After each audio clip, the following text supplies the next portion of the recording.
పిల్లలకు పండగ కాదు అని మనకు సామెత ఉంటుంది కదా, అలాగా అతిపెద్ద పార్టీగా అవతరించినంత మాత్రాన, ముఖ్యమంత్రిగా కుర్చీలో కూర్చున్నంత మాత్రాన విజయ్కి అంత ఈజీ కాదు, ముందుంది ముసళ్ల పండగ అని చాలా మంది మాట్లాడుతూ ఉన్నారు కదా. నిజమేనా? ఇన్ ఫ్రంట్ క్రొకడైల్ ఫెస్టివల్ ఉంటుందా? ఇదంతా కేవలం అప్రహెన్షన్, విష్ఫుల్ థింకింగ్, అంటే అలా జరిగితే బాగుండు అని కోరుకుంటున్న వాళ్ళ ఆలోచన, లేదంటే ప్రాక్టికల్?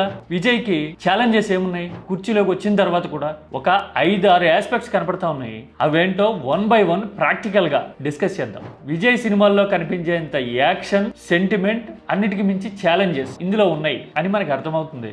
ఇది కేవలం తమిళనాడుకి సంబంధించిన విషయం కాదు, చుట్టుపక్కల రాష్ట్రాలు, మరీ ముఖ్యంగా ఆంధ్రప్రదేశ్ లాంటి రాష్ట్రాలకి ఇది చాలా important aspect and political dimension కూడా. దాంతోపాటు దేశవ్యాప్తంగా 2029 పొలిటికల్ ట్రాజెక్టరీని మార్చగలిగేంత ఇంపాక్ట్ అండ్ ఎబిలిటీ విజయ్కి ఉన్నాయి అనే మాట వినపడుతున్న టైంలో ఇది ఖచ్చితంగా తెలుసుకొని తీరాల్సిన థియాలజీ అనుకోవాలి. మరి మాట్లాడుకుందామా డీటెయిల్డ్గా?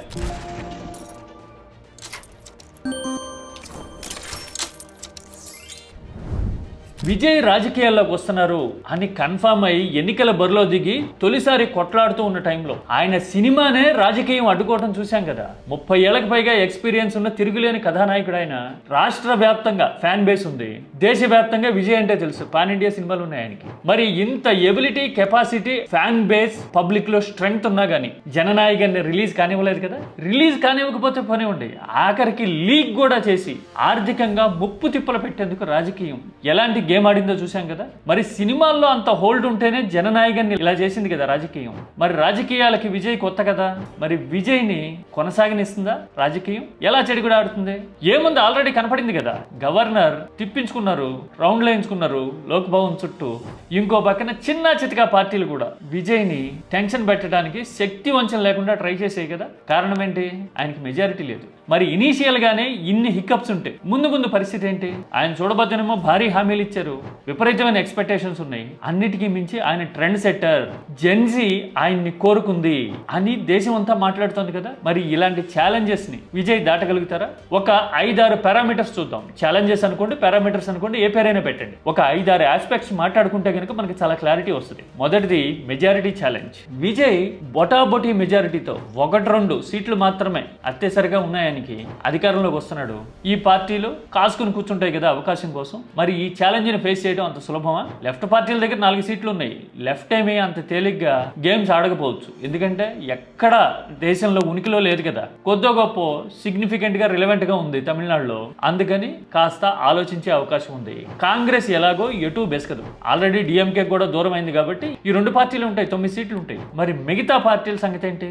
ఇది మేజర్ ఛాలెంజ్ కాబోతోంది. తమిళనాడులో చిన్న చితకా పార్టీలు కూడా సీల్ రాకాసులు, ఏదో కాంబినేషన్ ఉంటుంది, కులం సపోర్టో లేదంటే ఆ రీజియన్ లో ఇంపాక్ట్ ఉంటుంది వాటికి. అది అడ్డం పెట్టుకుని పెద్ద పెద్ద బేరాలు ఆడితే ఆ ముఖ్యమంత్రి అయితే ఏంటి కూర్చో అన్నట్టు ఉంటుంది వాళ్ళ ధోరణి. ఇది మేజర్ ఛాలెంజ్. ఇది ఎలా దాటగలుగుతాడు విజయ్ అంటే రెండో పాయింట్ చెప్తే కనుక మీకు అర్థమవుతుంది. రెండోది ఏంటి?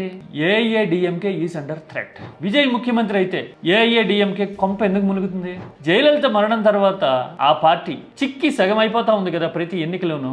పైపెచ్చు బీజేపీతో పొత్తులో ఉండటం ఎవరికి నచ్చట్లా. డిఎంకే వ్యతిరేక ఓటు కాంబినేషన్ కలిసి వచ్చి మొన్న ఎన్నికల్లో సీట్లు వస్తే వచ్చి ఉండొచ్చు, బానే ఉంది పార్టీ అనుకోవడానికి లేదు. అయినా కానీ ఎందుకని? ఇప్పటికే అధికారం దూరమై చాలా ఏళ్ళు అవుతుంది, భవిష్యత్తు ప్రామిసింగ్ గా లేదు, అర్థమైపోతా ఉంది. అందుకోసమే సీనియర్ నాయకుడు షణ్ముగల్ లాంటి వాళ్ళు ఆల్రెడీ రాజ్యసభ సభ్యత్వానికి రాజీనామా చేశారు.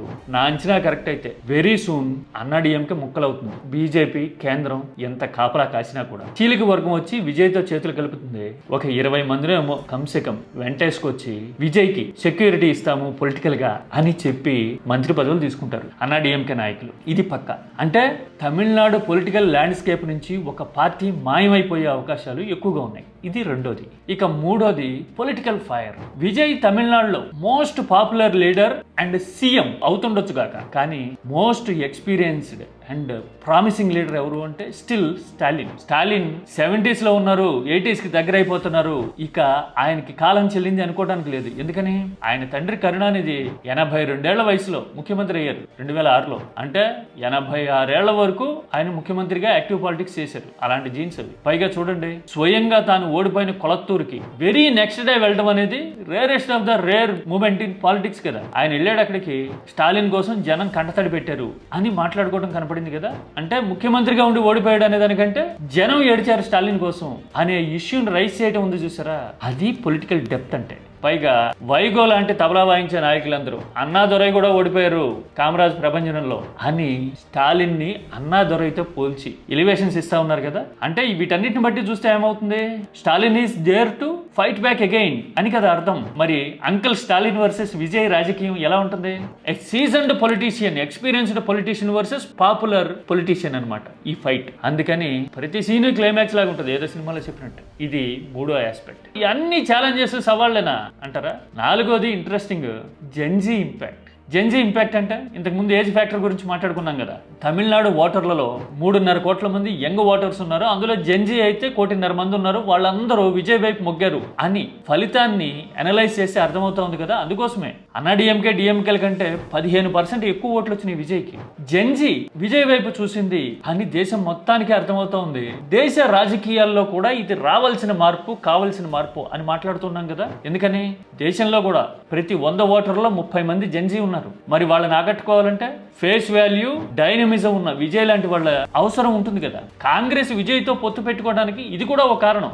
రాష్ట్రంలో అధికారంలో ఉంటే 29లో ఎంపీ సీట్లు కూడా ఆయనకు ఉంటాయి అనే రీజన్ క్యాలిక్యులేషన్ ఒకటైతే, ఈ జెన్జీ ఇంపాక్ట్ ఉండడము, ఆ ఇంపాక్ట్ దేశవ్యాప్తంగా కాంగ్రెస్ కు కూడా అడ్వాంటేజ్ అయ్యేలాగా వాడుకోవచ్చు అనే ఆలోచన, ప్లానింగ్ అందులో ఉన్నాయి. అంటే ఇది కేవలం తమిళనాడుకో, దక్షిణాదికో, ఆంధ్రప్రదేశ్ లాంటి రాష్ట్రాల్లో జనం ఆలోచించేలాగా చేసే పాయింట్ మాత్రమే కాదు, దేశవ్యాప్తంగా ఇంపాక్ట్ చూపించే పరిణామం. న్యూ ఏజ్ పాలిటిక్స్ కి ఇది టర్నింగ్ పాయింట్ అవ్వచ్చు విజయ్ గనక సక్సెస్ఫుల్ గా, కాన్ఫిడెంట్ గా నిలదొక్కుంటూ పరిపాలిస్తే కనుక.